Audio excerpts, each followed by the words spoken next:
Fast, accurate, and everyday. First Defense Weather. Well, a happy Tuesday to you. Hope you had a fantastic Memorial Day. And wanted to give you a look at the pollen levels because, yeah, we're still dealing with that tree pollen, but notice how the grass pollen now has started to tick up now as people are mowing their lawns now. You know, we're going to start getting that grass pollen floating around. So if you've been having terrible allergies, blame the trees and the grass as well. Now, on this day in 1985, we had a big tornado outbreak that occurred across Ohio, Pennsylvania, New York, and even stretched up into Ontario as well. Now, this is what we consider our super outbreak. We've not had an outbreak of tornadoes like this since 1985. This was one of the F5 tornadoes that occurred on that day. This occurred in Ohio, and this image was taken in Ohio before it ultimately crossed over into the Pennsylvania state line. In fact, here's all of the tornado tracks from that day just here locally. Notice how many F4s we had. We have 1, 2, 3, 4, 5, 6 F4s. We have 3 F3s.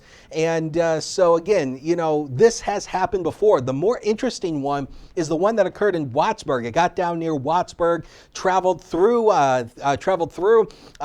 Erie County near Corey, and then it ultimately came up into Chautauqua County and then lifted near Clymer. And this, we believe, since 1950, that's when we've been keeping active tornado records.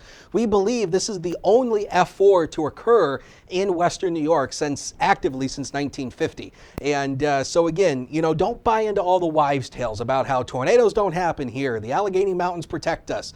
Those are old wives' tales, and it's not true. We've had these days before. We haven't had them in a long time, but understand, tornadoes happen here. You have to keep your guard up.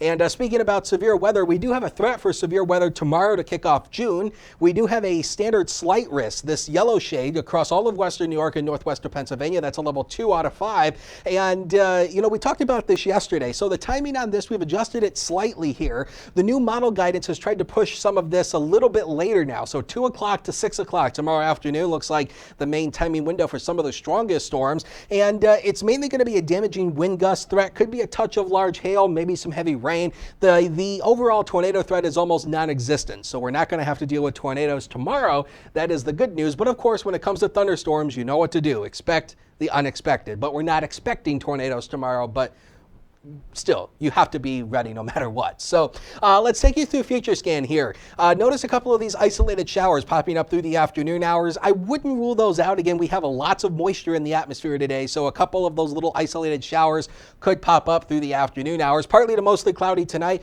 We start tomorrow dry, partly sunny, even mostly sunny in some areas. The sunshine, as you know, if you're longtime viewers here, we talk about science sometimes. Sunshine fuels the atmosphere. It makes it unstable. So we're going to see these line of showers and thunderstorms moving on through across the afternoon hours. And again, any one of them could be strong to severe with gusty winds and maybe some large hail. That goes out for the overnight hours. And then as a cold front approaches, all that sparked ahead of the cold front, much more refreshing air. Look at the muggy meter. We go from muggy today and tomorrow back to refreshing air for the end of the work week and into the weekend. I think you're going to like it if you're not a fan of this muggy, warm air just yet. So a good amount of sunshine through the afternoon today. An isolated shower through the afternoon is possible, but this is what you're going to see back behind me. 76 to 88, but it will feel a little bit warmer than that when you factor in the humidity. Partly to mostly cloudy, warm and quite muggy again tonight. 63 to only 71 at the immediate Lake Erie waterfront. The ultimate satellite solution 7 days. So again, we highlight tomorrow in red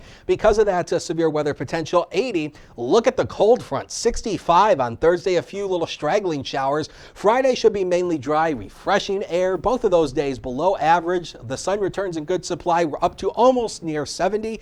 Mid 70s by Sunday. Partly to mostly sunny. And then we'll just see a few showers next Monday with temperatures still remaining right around average for this time of the year.